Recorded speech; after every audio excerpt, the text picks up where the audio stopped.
we will look at an example of a double attack by a knight. In this position, black is up materially as it has a rook over white's knight. It is white to play, and white plays this great move, queen takes queen giving a check. As the king recaptures, the knight jumps to the d5 square, giving a check to the king and attacking the rook at the same time. This is called as a double attack. Double attacks are also called as a fork. Double attack means attacking two pieces or giving a threat of checkmate and attacking another piece. As the king moves out, the rook is simply captured. After end of this lesson, we will provide you with a set of puzzles to solve on your own. Feel free to write your answers in the comment box.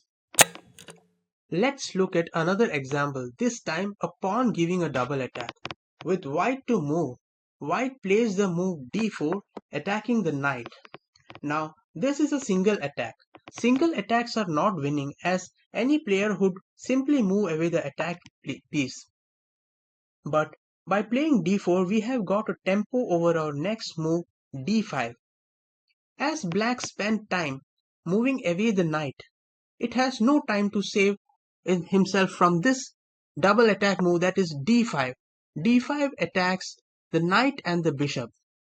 Also note that the d pawn is protected by the e pawn. Double attack leaves your opponent with no choice but to lose a piece. As the knight moves to safety, the bishop is captured. In this example, we will see a game that starts with d4, nf6, nf3, c5, bishop f4, c takes d4, knight takes d4, and we have reached a position where it is black to play. Black plays the move e5. It is a fork and a double attack, but this is not a winning double attack, as this pawn can be captured by this bishop. So this is the distinction between a double attack and a winning double attack. This is not a winning double attack. Bishop takes on e5, and then we have reached a position where there is a double attack. It's played by the queen. Queen to a5 gives check to the king and also simultaneously attacks the bishop. As the check is covered, the queen captures this bishop. Look at another example. It is white to play, and white plays this move rook to d7 check. This attacks the rook and the king. Rook takes rook, and white rook takes the black rook giving check to the king and attacks the bishop. Now this is a double attack or a fork given by a rook. As the king moves away, the rook captures the bishop. Let us now look at an example of a bishop giving a double attack. In this position it is white to play, and the move bishop takes on d6 looks attractive as it attacks the rook and also guards the square for the pawn promotion. But this move fails. Black doesn't simply move the rook, it plays the rook a2 giving a check to the king, and it gains time to capture the pawn. So instead of taking bishop into d6 first, playing the move f8 and promoting it to a queen, black captures the queen, and now playing bishop to d6 attacks the king and the rook simultaneously. As the king moves away, the rook is captured. In this example, it is white to move, and white plays the move king to c2, thereby giving a simultaneous attack on the knight and the bishop. As the bishop moves away, the knight is captured.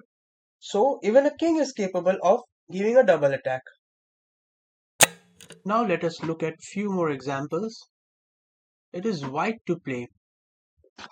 Can you find a move for white that is a double attack, a sequence of moves? If you want, you can pause this video and try to find the move yourself.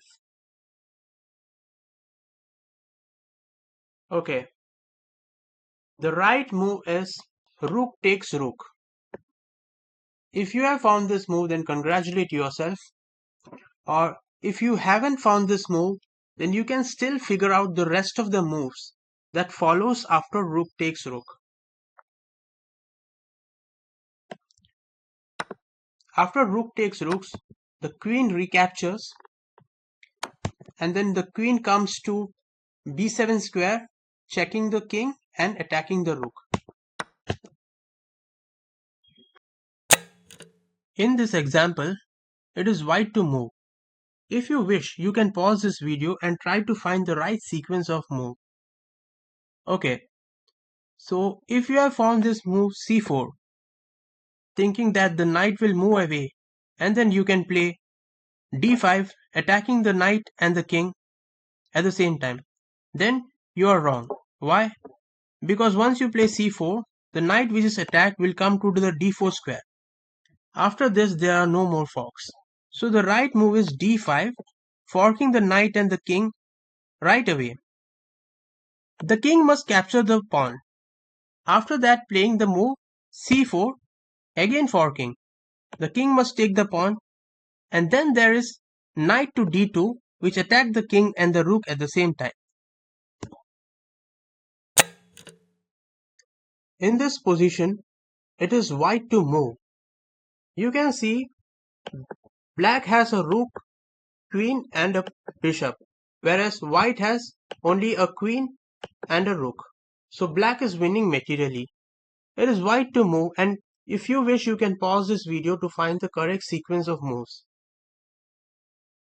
Okay, so if you have found the move rook to c8, then it is correct. After this move, rook takes rook is forced. And after this, the right move is queen to a7 check. There are two moves which black could play, either capture the queen or come to c7. c7 would lose because, and this is winning for white. King takes queen is the right move, and after this there is an under promotion to a knight, which fogs the king and the queen together. Now the game is winning for white.